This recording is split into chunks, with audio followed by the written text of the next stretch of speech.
안녕하세요. 기태형입니다. 논리 7차시 수업 시작하도록 하겠습니다. 자, 우리 이제 63쪽 펴시면 되고요. 이제 오늘부터 본격적으로 수로 논리 부분 들어갑니다. 그죠? 한번 보시면, 자, 우리가 그 문장 논리 배울 때도 이렇게 했었죠. 문장 논리들과 관련된 내용을 기호화한 다음에 몇 가지 규칙들에 의해서 연역법에 의해서 타당성을 증명했었어요. 그래서 수로 논리 같은 경우도 마찬가지예요. 그죠? 수로 논리의 단순 문장들을 파악해서 기호화한 다음에 그 다음에 몇 가지 규칙들을 통해서요. 자연 연역에 의해서 타당성을 증명하게 될 겁니다. 자, 일단 우리가 그러면 기호화를 하기 위해서는 수로 논리의 단순 문장이 어떻게 구성되는지 파악을 해야겠죠. 이런 예들 한번 보세요. 지금 얘 1번, 2번, 3번 나와 있는데요. 자, 기태는 공무원이다. 그 다음에 영재는 공무원이다. 인나는 공무원이다. 이 문장들은 어떤 형식이 반복되죠? 그죠? 누구는 공무원이다.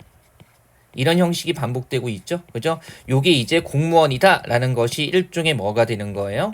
우리 교재 나와 있는 부분이에요. 수러가 되는 거고요. 이런 수러 같은 경우에 이제 한국어로는 서술어가 자연스럽기는 한데 논리에서는 그냥 수러라고 표현을 합니다. 그리고 이제 이런 수러는 공란이 하나이기 때문에 공란이 하나인 수어를 일항수러라고 얘기를 해요. 뭐 다른 말로 이제 이런 것들을 문장 함수라고도 얘기하고요. 왜 그러냐면 이 일항수러의 공란 부분에 빈칸 부분에 이름을 넣으면 그저 일종의 뭐 기태는 공무원이다 이런 하나의 완전한 문장을 출력값으로 산출하기 때문입니다. 그래서 일단 수로 논리의 단순 문장은요 크게 두 부분으로 구성이 돼요. 그래서 이름과 수러의 두 부분으로 구성이 되고요. 그죠? 수러는요, 문장에서 이름을 제외한 나머지 부분을 수러라고 얘기를 합니다. 그리고 이 이름 자리에는요, 다양한 다른 이름들이 들어갈 수 있기 때문에 이런 부분을 우리가 변항이라고 얘기를 해요. 그래서, 그죠?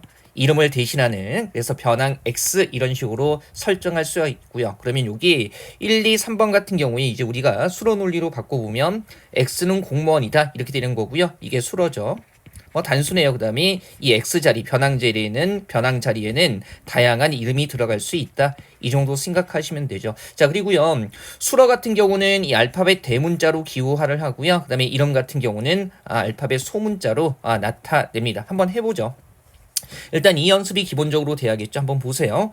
예를 보면 기태는 공무원이다. 자, 63쪽에 남아있는 예예요. 그래서 우리 왜 이름은 알파벳 소문자로 나타낸다고 했죠. 그래서 기태는 K라고 하고요. 그 다음에 CX라고 하게 되면 이 X라는 이름이 뭐다? C다. 공무원이다. 이렇게 되는 겁니다. 제가 C로 나타낸 이유는 그 공무원을 영어로 했을 때 그 11 서번트 뭐 그런 거 있다면서요. 그래서 그냥 써본 거고요. 그 다음에 그러면 기태는 공무원이다라는 것은 공무원이다라는 수어가 C고요. 그 다음에 이 이름 자리에 K, 기태가 들어가면 되는 거죠. 그래서 기태는 공무원이다 이렇게 되는 거고요.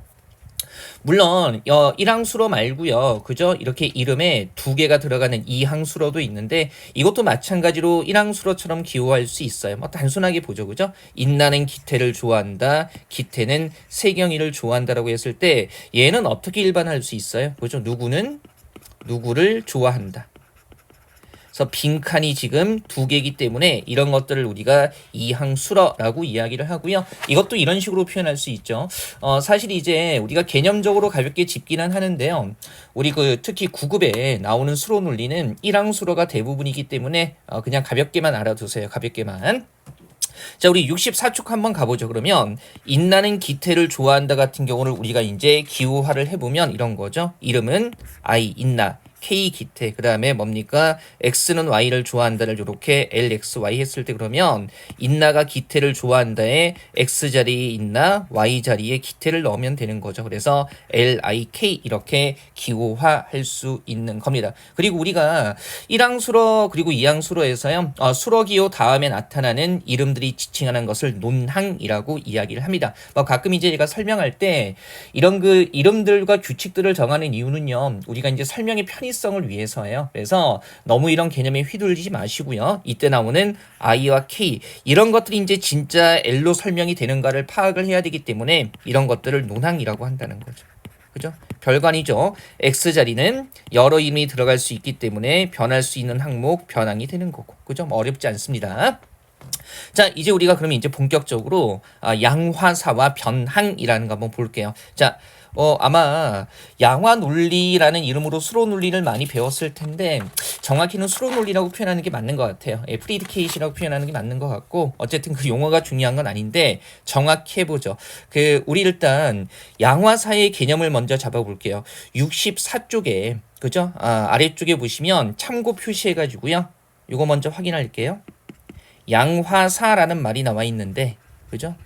이 양화사라는 게 이게 말 그대로 이제 수량이 되는 정도를 나타내는 말이에요. 그래서 일단 양화사라는 건 수러가 지시하는 집합에 포함되는 양의 정도, 수량이 되는 정도를 나타내는 말입니다. 쉽게 생각하면 뭐 모든, 일부 이런 것들이 다 뭐가 되는 거예요? 양화사, 그죠? 수량이 되는 정도를 나타내는 말이고요. 한번 보시고요. 자, 그러면 여기 1번 한번 보죠.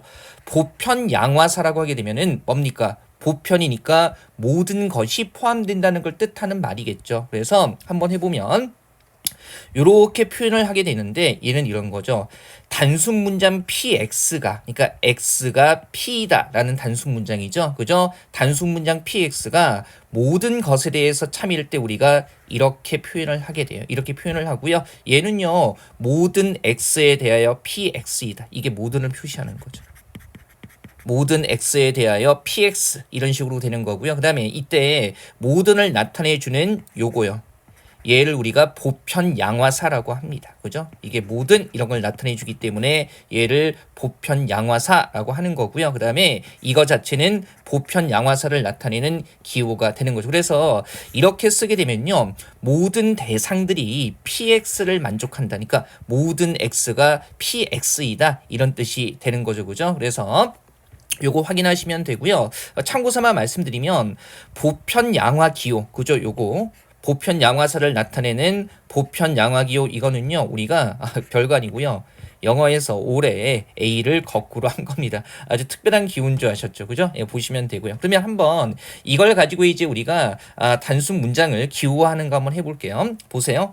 모든 사람은 돈을 좋아한다라고 하게 되면 우리가 좀 풀어보면 모든 X에 대해서 그죠? 이 X는 뭡니까? 돈을 좋아한다는 거죠. 우리가 편의상 요 X라는 변항이 사실은 이제 존재하는 모든 것들을 나타내는 말이기는 한데 변항을 그냥 사람으로 한정하면요 이런 거잖아요. X는 사람이고 M은 돈이고 좋아한다를 L이라고 하게 되면 뭡니까? LXM은 X는 M을 좋아한다 이렇게 되는 거고요. 모든이라는 게 들어가 있기 때문에 보편 양화기호 넣어서요. 보편 양화사 넣어서 그죠? 자, 이렇게 모든 X에 대해서 X는 돈을 좋아한다. 즉 모든 사람은 돈을 좋아한다. 이런 식으로 우리가 기호화할 수가 있겠죠. 어렵지는 않죠. 그죠? 한번 보시고요. 자, 그다음에 2번에 존재 양화사라는 것이 있어요. 얘는 뭐냐면 이렇게 나타내는데 이런 거죠. px 즉 x는 p를 만족하는 적어도 하나의 x가 존재한다는 뜻이 되는 겁니다. 그래서 얘는 어떤 x에 대해서 px 이렇게 되는 거예요. 그죠? 어떤 x에 대해서 x는 p다 이렇게 되는 거고요. 이때 여기 나와 있는 이거요. 얘를 우리가 존재 양화사라고 이야기를 하는 겁니다. 그죠? 그리고 이제 이거 자체는 존재 양화사. 그죠? 뭐 적어도 하나의 이상이 있다라는 걸 나타내는 거고요. 이 기호 자체는 별건 아니고요. 영어에서 exist. 그죠? 얘의 제가 지금 영어를 쓰고 있어요. exist의 이를 그냥 왼쪽으로 뒤집어서 만든 기호예요. 그러면 요것도 한번 해보죠. 이게 기본적으로 돼야만 우리가 이제 단순 문장을 기호화 해가지고요. 연역법으로 풀 수가 있는 거예요. 한번 가보죠. 돈을 좋아하는 사람이 있다라고 하게 되면 얘는 그죠? 결과적으로 어떤 X에 대해서 그 X는 뭐예요? 돈을 좋아한다 이런 의미가 되는 거죠. 그 다음에 아니면 X는 돈을 좋아한다를 만족시키는 X가 있다. 그리고 우리가 편의상 변항을 사람이라고 한정하죠. 그죠? 이 X 자리에 들어올 수 있는 게 사람이라고만 한정을 하게 되면 X는 사람이고요. M은 돈이고 그 다음에 LXM 해봤던 거죠. X는 M을 좋아한다 이렇게 되는 거고요. 그럼 어떻게 되는 거예요? 돈을 좋아하는 사람이 있다고 하게 되면 돈을 좋아하는 사람이 있다 했을 때 LXM이 존재한다는 거니까 이렇게 존재 양화사를 활용해 가지고요. 우리가 나타낼 수 있다는 거죠. 그죠? 제가 이거 이렇게 썼더니 선생님 이거 크냐고 이렇게 해서 제 수업 시간에 저랑 공부하시는 분들이 존재 영화사를 모두 크라고 지금 읽고 있습니다. 전혀 의도하지 않았던 건데요, 그죠? 제가 글자체가 깔끔하지 않아서 그런가요? 자, 실제로 그러면 65쪽에요. 요거 수로 논리의 언어로 기호화하는 연습 문제 한번 해보죠. 그죠? 요거 잠깐 시간 드릴 테니까 해보세요. 예, 했다고 가정하고요. 이제 볼게요. 항상 이렇게 연습 문제는 좀 듣고 나서 한번 해보시고 하면 되죠. 자, 보죠. 일단 여기서는요. CX, 제가 좀 기호화를 해드렸어요. X는 공무원이다. 그 다음에 TX, X는 버스를 타고 출근한다. 뭐 영어 의미를 꼭 맞출 필요는 없어요. 다만 뭐 X는 공무원이다를 AX 해도 되고요. 버스를 타고 출근한다를 BX 이렇게 해도 됩니다. 다만 이제 매번 이렇게 하기 번거로우니까 수로 논리는 제가 이렇게 단수 문장을 기호한 걸 드린 거고요. 그러면 보세요. 1번에 모든 공무원들은 버스를 타고 출근한다 했을 때 모든이라고 나와 있잖아요. 그러면 그죠? 모든 X에 대해서 그죠? 모든 X에 대해서 모든 공무원들은 뭘 타고 출근한다? 그죠? 별관이죠? 그죠? 버스를 타고 출근한다 이렇게 되는 겁니다. 이렇게 되는 거죠. 공무원이라면 버스를 타고 출근하는 그게 모든 사람이다라는 걸 표현해 주는 거예요. 그 다음에 어떤 공무원들은 버스를 타고 출근하지 않는다. 어떤이라고 했으니까 존재한다는 얘기죠. 그래서 버스를 타고 출근하지 않은 공무원들이 존재한다라는 거니까 얘는 그죠? CX and 뭡니까? not TX 이렇게 되는 거죠. 그죠? 그래서 공무원이면서 버스를 타고 출근하지 않는 사람들이 존재한다. 있다가 되는 거고요. 그 다음에 3번은 잘 보세요. 어떤 공무원도 버스를 타고 출근하지 않는다라는 것은 그죠? 모든 공무원들이 버스를 타고 출근하지 않는다는 겁니다. 그래서 이것도 한번 모든이니까 그죠? 결과적으로 모든 X에 대해서 그죠? 그 어떤 공무원도 뭡니까? 버스를 타고 출근하지 않는다. TX 이렇게 표현할 수가 있는 거죠. 그 다음에 4번에 어떤 공무원들은 버스를 타고 출근한다. 자, 어떤 공무원 이렇게 하게 되면 일부 존재한다는 얘기가 되는 거죠. 그죠? 그래서 얘도 한번 보시면 그쪽 EX로 써야겠죠. 그래서 공무원이면서 그죠? 버스를 타고 출근하는 사람들이 있다, 존재한다 이렇게 되는 겁니다. 가만히 보면 이게 우리가 앞에서 정원 진술 했었잖아요. 정원 진술에 4가지 형태 나와 있죠. 그래서 뭡니까 이게? 전친 긍정. 눈치채셨죠? 그 다음에 얘는 뭡니까? 특칭 부정. 그 다음에 얘는 뭐예요? 3번은 전칭 부정이 되는 거죠. 모든 공무원이 버스를 타지 않는다는 거니까 그것을 어떤 공무원도 버스를 타고 출근하지 않는다로 표현하고 있는 거고요. 그 다음에 4번 같은 경우는 뭐가 되는 거예요? 특칭 긍정이죠. 그래서 우리 왜 그 수로 논리 언어로 기호화했을 때도요. 기본적으로 이러한 정원 진술들하고도 관련지어서 이해할 수가 있는 겁니다. 한번 보시고요. 여기까지는 괜찮죠. 우리가 이미 했던 것을 그냥 이렇게 이름은 소문자, 그다음에 수로 부부를 대문자로 해가지고요. 단순 문장을 기호화하는 겁니다. 한번 확인하시고요. 자, 66쪽 한번 가보죠. 66쪽 보시면 3번에 수로 논리 문장의 기호화라고 해가지고요. 조금 더 이제 우리가 구체적으로 알아볼게요. 보세요. 자, 어떤 한국인들은 기독교인이다라고 했을 때 제가 이제 기호를 드렸어요. 이렇게. 그죠? KX. X는 한국인이라는 얘기고요. CX, X는 기독교인이라는 건데 그러면 한국인이면서 기독교인인 사람이 존재한다라는 얘기죠. 우리가 이미 앞에서 정원 진술들을 벤 다이어그램으로 나타내는 걸 해봤기 때문에 그러면 이런 거잖아요. 어떤 한국인들은 기독교인이다. 그러면 한국인이면서 기독교인 사람이 존재한다니까, 그죠? 흰색 원이 한국인이고요. 노란색 원이 기독교인 이렇게 되게 되면 어떤 한국인들은 기독교인이다가 말해주는 건 바로 여기 교집합의 범주에 누군가가 존재한다는 거고요. 이 범주에 대해서는 아무것도 말해주는 바가 없는 겁니다. 그죠? 그래서 지금 우리가 벤 다이어그램으로 보면 어떤 한국인들은 기독교인이라고 했을 때 뭘 나타내는 거예요? 한국인과 기독교인의 뭐죠? 교집합을 나타내는 거기 때문에 이런 경우에는 뭐로 표현을 해야 돼요? 연언으로 나타내게 되는 겁니다. 그죠? 연언으로 나타내게 되고요. 이제 여기서 우리가 벤 다이어그램으로 보면 연언으로 나타낼 수밖에 없다는 게 너무 직관적으로 이해가 되지만 얘는 이렇게 나타내면 안 돼요. 그죠? 자, 존재 영화사예요. 그 다음에 KX이면 CX이다 이렇게 나타낼 수는 없다는 거죠. 이게 왜 문제가 되냐면 보세요. 지금 그러면 이건 보여주는 게 한국인이라면 기독교인인 사람이 있다라는 것을 얘기를 하는 거예요. 근데 지금 여기 보세요. 한국인인 범주가 어디 있어요? X1과 X2가 있는데 X1 같은 경우는 한국인이지만 뭐가 아니에요? 기독교인이 아니기 때문에 지금 1번 같은 진술을 이렇게 나타내면 정권이 어떻게 돼요? 정권이 참이지만 후권이 거짓이 돼요.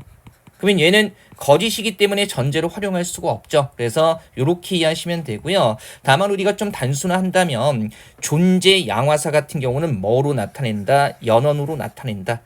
그죠? 이 존재 양화사가 말해주는 건 이 교집합에 뭔가가 존재한다는 것이기 때문에 그죠? KX이면서 CX인 것이 존재한다. 이렇게 보여준다는 거. 존재 양화사는 뭐로 나타나요? 연언으로 나타내게 되는 거고요. 자, 그다음에 2번은 보세요. 모든 사람은 죽는다 그러면 우리가 이제 보편 양화사로 나타내야 되는 거죠. 그래서 PX, X는 사람이다. DX, X는 죽는다. 우리가 전칭 긍정 같은 경우에 모든 A는 B다라고 했을 때 A에 속한 것들이 다 B에 들어간다. 이렇게 나타냈었죠. 그래서 이거는 일종의 조건문으로 표현이 되는 건데요. 보죠. 이것도 한번 벤 다이어그램으로 확인해 볼게요. 흰색이 사람, 그 다음에 노란색이 죽는다. 뭐 죽는 존재라고 생각하면 되겠죠. 그 다음에 빨간색은요. 사람이 아닌 다른 존재라고 얘기할 수가 있을 겁니다. 그래서 모든 사람은 죽는다 같은 경우는 우리가 이렇게 나타낼 수 있죠. 그죠?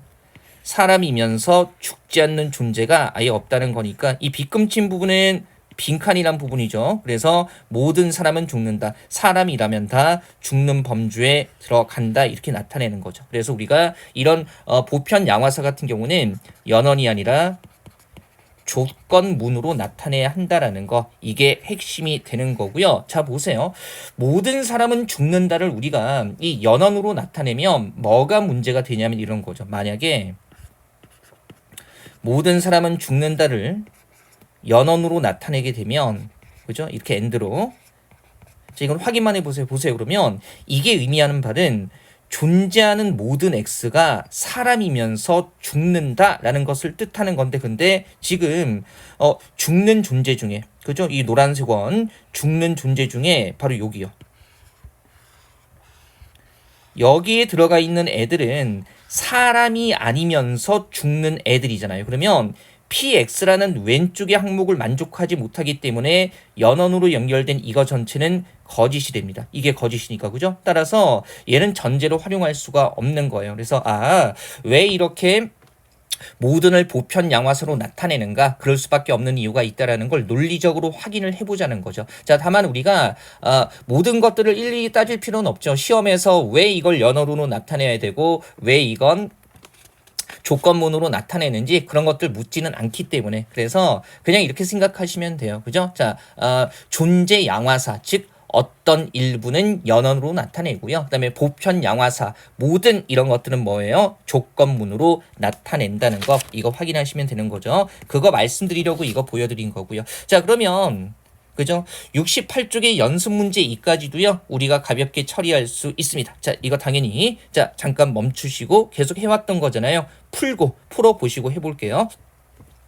자, 다음 문장들을 수로 논리 언어로 기호화하시오라고 했을 때 제가 일단 기호는 잡아드렸어요. 우리가 핵심은 언제 존재 양화사 연언으로 표현하고 그 다음에 언제 보편 양화사로 표현하는가 그거 얘기하는 거기 때문에 보세요. 1번에 자연을 좋아하는 어떤 사람은 예술을 좋아한다 그러면 지금 PX, X는 사람이고 그 다음에 LXN 그러면 X는 자연을 좋아하는 거고요. 그 다음에 LXA 그러면 X는 예술을 좋아하는 거니까 어떻게 되는 거예요? 자연을 좋아하는 어떤 사람이라는 것은 사람이면서 자연을 좋아하는 거죠. 그래서 이런 거죠. 뭐로 나타내야 돼요? 어떤이니까 존재 양화사. 크라고 하지 마세요. 그래서 자 자연을 좋아하는 어떤 사람은 해가지고요. 그러면 사람이면서 뭡니까? 자연을 좋아하는 거니까 LXN이죠. 이 사람은 뭐? 예술을 좋아한다 그러면 사람이고 예술 좋아하고 자연 좋아하는 사람이 있다는 거니까 교집합 연언으로 표시가 돼야 되죠. 그래서 이렇게 연언으로 표시가 된다는 거고요. 자연을 좋아하는 어떤 사람은 예술을 좋아한다. 이렇게 표현할 수가 있는 거죠. 물론 엄밀히 얘기를 하면 자연을 좋아하는 어떤 사람은 이렇게. 그죠? 그다음에 예술을 좋아한다 해서 이런 식으로. 그죠? 엄밀히 가면 이렇게 표현이 되는 거고요. 어차피 연언이야 교환규칙, 결합규칙 성립하니까 어렵지는 않죠. 그다음에 2번은 잘 보세요. 어떤 사람은 그죠? 여기까지가 이름이죠. 그 다음에 국어 또는 영어를 좋아한다. 이렇게 되는 거예요. 그죠? 어떤 사람은 국어 또는 영어를 좋아한다. 역시 어떤이 나왔기 때문에 뭐로 표현해야 돼요? 존재 영화수로 표현을 해야 되고, 그 다음에 어떤 사람은 영어를 좋아한다고 했을 때, 그죠? 국어 또는 영어. 그래서 사람이면서 뭐가 되는 거예요? 뭐예요? 국어. 그죠?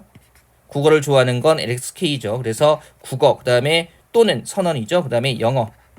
영어를 좋아하는 사람이 있다. 이렇게 되는 거죠. 얘는 정확히 표시해 줘야겠네요. 그죠? 자, 일단 연언과 선언이 함께 들어가기 때문에 그래서 사람이면서 국어 또는 영어. 그죠? 어떤 사람은 국어 또는 영어를 좋아한다. 국어를 좋아하거나 영어를 좋아하는 그죠? 그런 사람이 있다는 거니까 이렇게 표시를 해 줘야 돼요. 괜찮죠? 할 만하죠?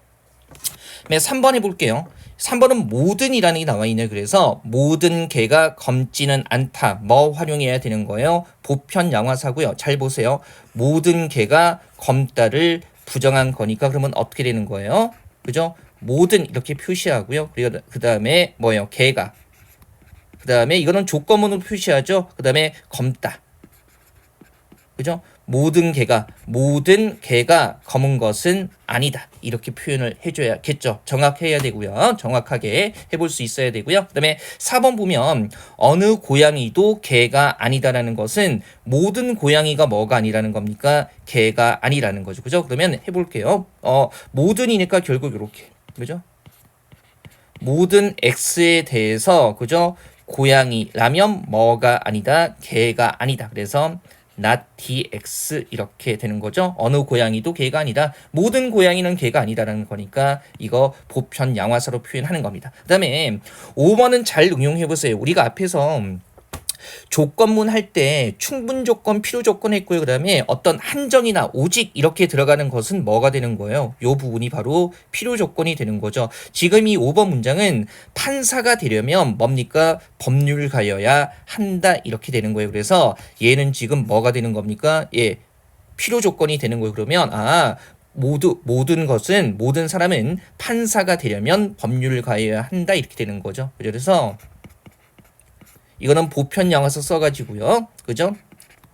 모든 판사는 결국 뭐라는 얘기예요? 법률가라는 얘기죠. 요 부분이. 그죠? 오직 법률가 이렇게 나오는 부분이 바로 이제 요게 필요 조건이 되는 거고요. 그러면 모든 판사는 뭡니까? 예, 법률가이다. 이렇게 되는 거잖아요. 그래서 이렇게. 보편 양화서 써가지고 표현할 수 있는 거고요. 그 다음에 얘는 뭐죠? 크게 둘로 나뉘네요.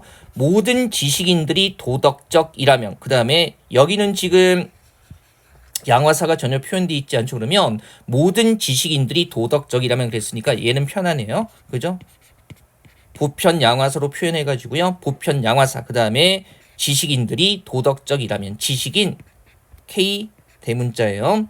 X가. 그죠? 그 다음에 도덕적 MX 이렇게 되는 거죠. 우리 모든 같은 경우는 조건문으로 표현했어요. 그래서 모든 지식인들이 도덕적이라면 부패하지 않을 것이라 그랬으니까 부패한다는 것을 이렇게 나타냈죠. 따라서 not EK 이렇게 나타내면 되는 겁니다. 자, 어렵게 생각하지 마시고요. 일단 핵심은 뭐예요? 그죠? 수로 논리 문장을 기호화할 때, 자, 존재 양화사 같은 경우는 뭡니까? 연언으로 나타내고요. 그 다음에 보편 양화사 같은 경우는 뭐로 나타내야만 한다? 조건문으로 나타내야 한다라는 거 이것은 잘 기억해 두시면 되겠습니다. 자, 19강은 이 정도에서 마무리하고요. 20강, 21강 계속 이어갈게요.